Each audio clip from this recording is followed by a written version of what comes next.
लिंबू पाणी देऊ का ग? सुनीता अँड सुनीता सासू, गुड इव्हनिंग. अरे बाबूल, ही अगं थांब का जरा, मला एक गुड न्यूज द्यायची आहे. तुला माहितीये रांगणेकर आज माझ्यावरती भलतेच खुश होते. ते मला म्हणाले तुला नाट्यनिकेतन सोडून दुसरीकडे कुठेही काम करायची गरजच नाहीये. हिला काय झालंय? अरे सकाळपासून उलट्या होत आहेत रे तिला. तरी मी तिला सांगत होतो बाहेरचं काही खात जाऊ नकोस म्हणून. अगं जिभेवर ताबाच नाही ग तिचा. हे बघ एक काम कर, कढीपत्त्याच्या रसात मध घोळवून दे तिला. जा. तुझी डॉक्टरी राहू दे बरं, आधी तिला डॉक्टरकडे घेऊन जा. जा ग, सतीशकडे जाऊन ये लगेच. नाही, मी थोड्या वेळापूर्वीच फोन केला होता. मी उद्या सकाळी जाऊन येईन. याला म्हणतात हुशारी. अरे उद्या सकाळी आई, मी तिला स्वतःहून उद्या डॉक्टरांकडे घेऊन जातो बस. अरे पण Babul, do not disturb. Sunita, तुला ज्योत्स्नाबाई आठवतात? ज्योत्स्नाबाई भोळे ग, त्या नाही का नायिकेचं काम करतात, परवा प्रयोगानंतर आपल्याला भेटल्या होत्या. तर त्या मला म्हणाल्या बालगंधर्व म्हणजे त्यांचं दैवत आहे. तर रांगणेकर म्हणाले बालगंधर्व म्हणजे भलतेच ग्रेट. अरे बाई ग, परत मी म्हणालो बालगंधर्वांच्या समोर मी स्वतः बाजाची पेटी. थांब का जरा, ऐक तर. मी त्यांना म्हणालो बालगंधर्वांच्या समोर मी लहानपणी बाजाची पेटी वाजवली 25 रुपयाची. तुला आठवते ती पेटी? आणि तुला तो राजोपाध्याय मास्तरांच्या क्लासचं गॅदरिंग आठवतंय का? अगं त्याच्यामध्ये बालगंधर्व अध्यक्षस्थानी होते. ते त्यांचं अध्यक्षस्थान सोडून असे मांडी घालून माझ्या समोर बसले ग. बालगंधर्वांच्या समोर त्यांच्याच नाटकातलं पद वाजवून दाखवायचं म्हणजे शिवाजी महाराजांना भवानी तलवार कशी चालवावी हे शिकवण्यासारखं नाही का? गेले. आई, सुनीता, काही व्हॅल्यू का नाही माझी? अरे या ना बाहेर. माझ्या गुड न्यूजचं कुणालाच काही नाहीये.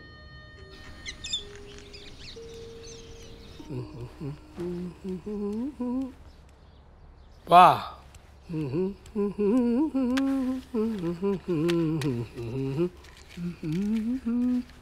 देशपांडे, चहा घ्या.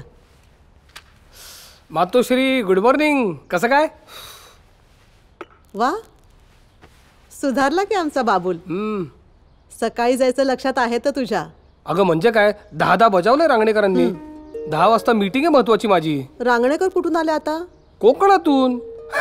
विनोद नकोत रे बाबूल, डॉक्टरकडे जाणार होतास ना तू. मला काय धाड भरली? अरे बाबा, सुनीताला बरं नाहीये, तिला घेऊन तू डॉक्टरकडे जाणार आहेस असं ठरलंय ना आपलं. अगं हो ग, मी विसरलोच की ग. हे असं महत्वाचं सगळं विसरतोस बघ तू. ते काही नाही, तुझं जाणं रद्द कर आणि सुनीताला घेऊन डॉक्टरकडे. एकदम रद्द. अरे बाबूल, असं कसं चालेल रे? तिला बरं. आई, मी जाईन एकटी. जाऊ दे त्याला. एकटी का एकटी?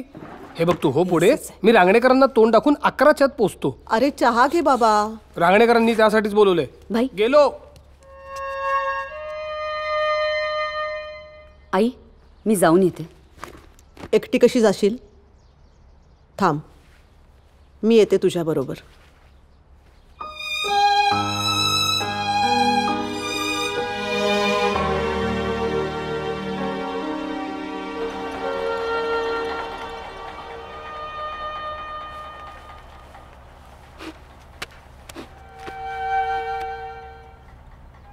Congratulations Mrs Deshpande, you are pregnant. अगं बाई, आणि पीएल कुठे आहे? येणार आहे तो इथे. बर. सुनीता, मला जरा शंका होतीच बरं का. गर्भारपणाची सगळी लक्षणं दिसत होती बघ. पण आता त्या डॉक्टरांनी सांगायला लागतं ना तुम्हाला. आमच्या वेळेस नव्हती अशी अपॉइंटमेंट वगैरे. काय झालं, बसलात का? अगं बाबूल येईल ना. तुम्हाला खरंच वाटतं तो येईल? 11:30 वाजून गेले, तो नाही यायचा आता. चला आपण घरी जाऊ. असं म्हणतेस? हो, चला. बस सर.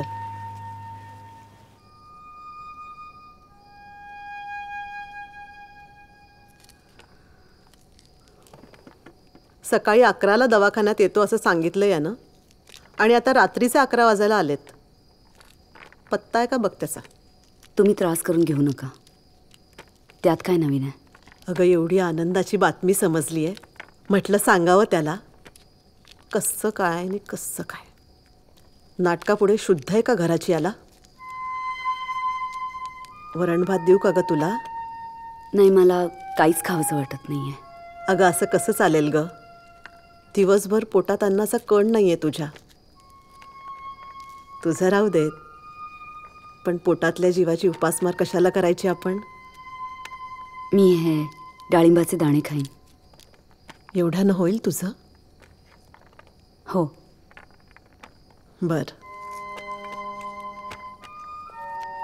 तुम्ही जाऊन झोपता का? मी भाईची वाट बघते. उपाशी पोटी झोपू नकोस हं? खाऊन घे. हो.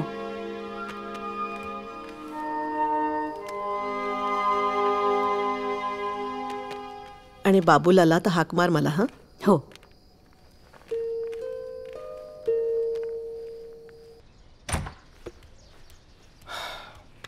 याई चहा दे ना ग.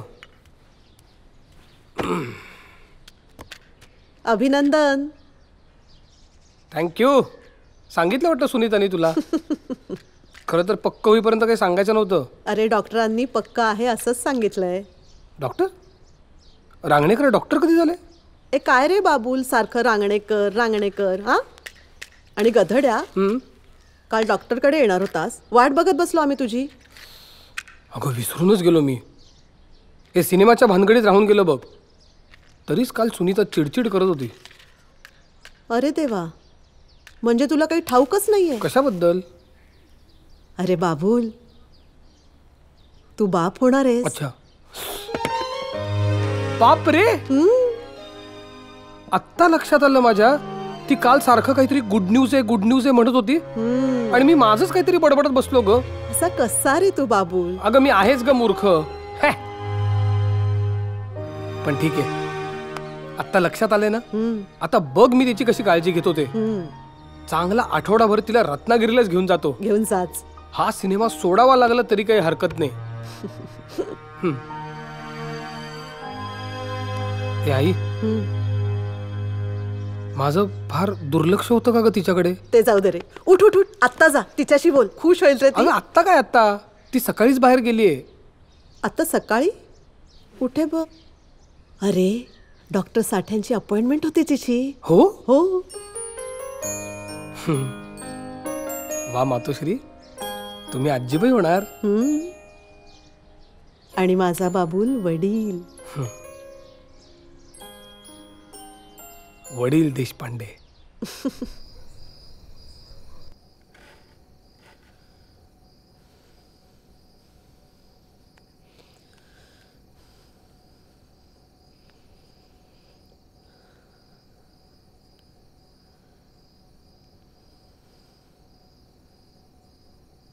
मला तुझा हा निर्णय पटलेला नाहीये सुनीता. मला एवढ्यात मूल नको होतं आई. तुला हा निर्णय पटलाय बाबूल? त्याला काहीच माहित नव्हतं.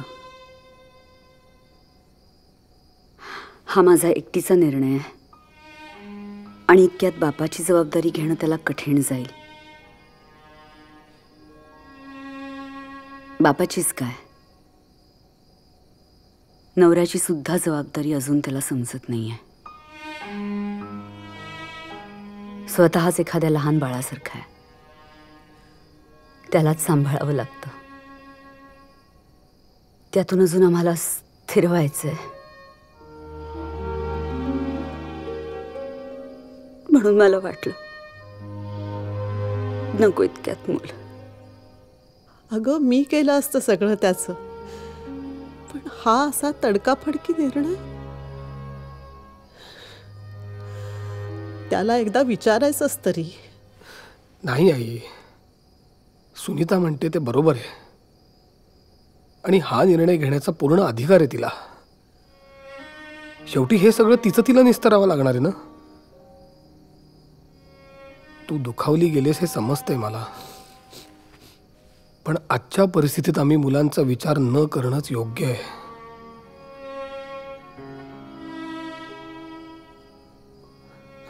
मुलं काय होतील पुढे, त्याच्यासाठी आज दुःख करत बसायची काहीच गरज नाही.